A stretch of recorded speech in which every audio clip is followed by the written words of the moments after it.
Dnešní video pohlednici vám Kapr Divers posílají z Orlické přehrady. Jsme na lokalitě u zbytků zatopené vesnice Těchnice a kromě toho, že tam je spousta zdí, různých domů, statků, tak je tam poměrně unikátní stavba pod vodou. Stál tam kostel a ten kostel, když se napouštěla Orlická přehrada, tak zůstal stát. Ten kostel je starodávný, zmínky o něm jsou snad někdy ze 14. století a ten kostel těsně před napuštěním byl jenom odsvěcen, zbourána byla jenom špička věže, ale jinak tam stojí ten kostel v podstatě tak, jak tam stál tenkrát, tak je tam k vidění pod vodou. Je to poměrně unikátní místo. Neznám žádnou jinou potápěckou lokalitu, kde by bylo možné obeplavat celý kostel, včetně věže, včetně otvorů po bývalých hodinách, včetně oken s dřevěnými vitrážemi. Dole u oltáře jsou zbytky litinového zábradlí. Je to fakt unikátní místo, ale je poměrně hluboko. Vršek té věže, to je nejmělčí část kostela, je ve 40-metrové hloubce a dno této lokality je asi v 57 metrech. Proto používáme na takové ponory dýchací směs, která se říká Trimix. To je směs kyslíku, dusíku a helia. A to helium je tam proto, aby snížila ten narkotický potenciál té směsi. Jinak bychom v té hloubce byli opojeni hloubkou a moc bychom si toho nepamatovali. My to naštěstí natáčíme, takže se můžete jít podívat s námi, jak taková lokalita vypadá.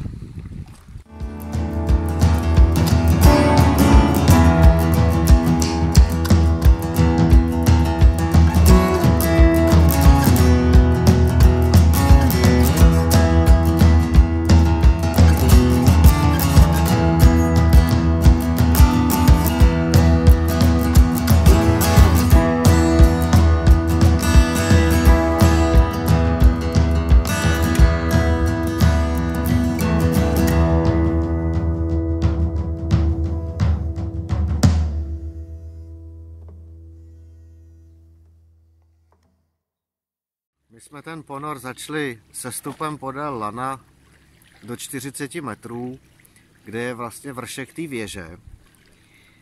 Tak jsme sestupovali podél té věže dolů k hlavnímu vstupu do toho kostela. Tak ona je neděle, takže hlavní dveře byly otevřený, to bývají mše, takže to se dá do kostela. Potom jsme vlastně to vzali pravou stranou až k zábradlí, který bylo před oltářem.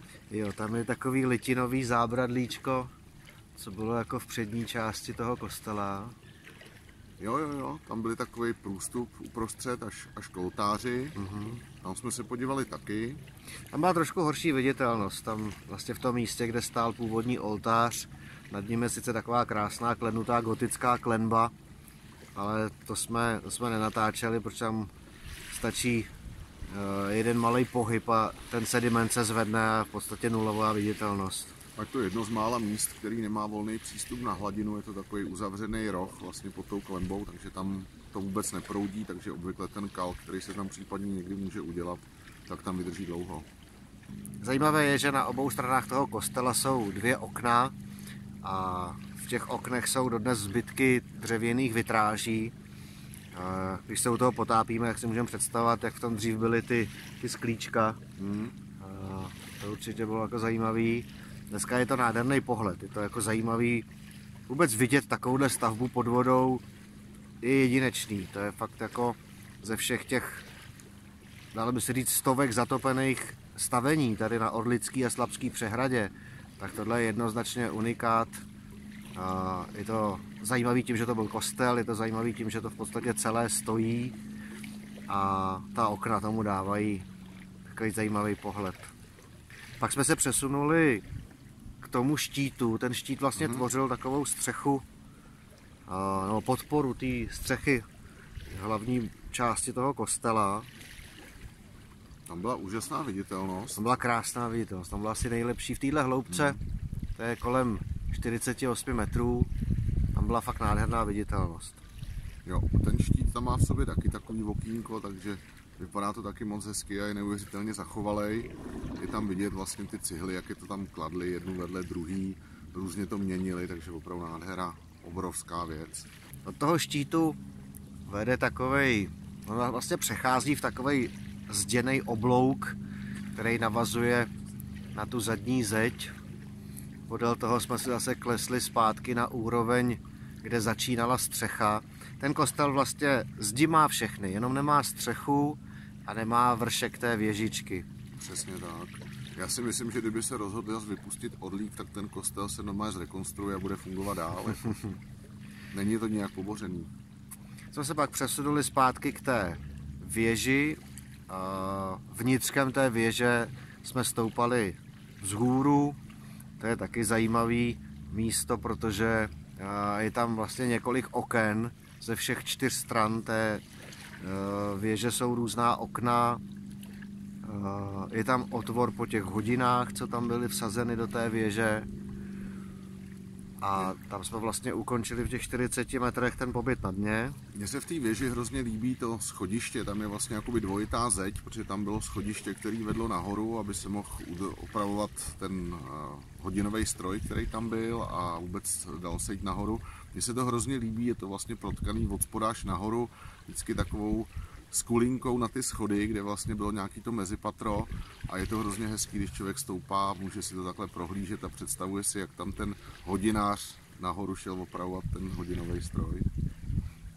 No, pak jsme v těch 40 metrech, tak jsme podle kompasu zamířili zpátky ke břehu a to je asi 6-7 minut plavání volnou vodou, než jsme doplavali k tomu svahu a začali jsme pomalu stoupat na břeh. Já jsem začal dekompresi asi v 21 metrech, jsem měl první zastávku a postupně jsme se vynořovali do té mělčí vody a na poslední zastávce v 6 metrech jsme měli asi 33 minut.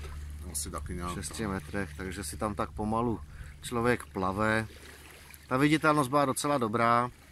Dole jsem neviděl jedinou rybu v hloubce, ale tady v těch mělkých vodách kolem těch 6 metrů, tam jsou skutečně stovky, možná tisíce malých rybiček o velikosti 3 až 5 cm. Co to je za ryby?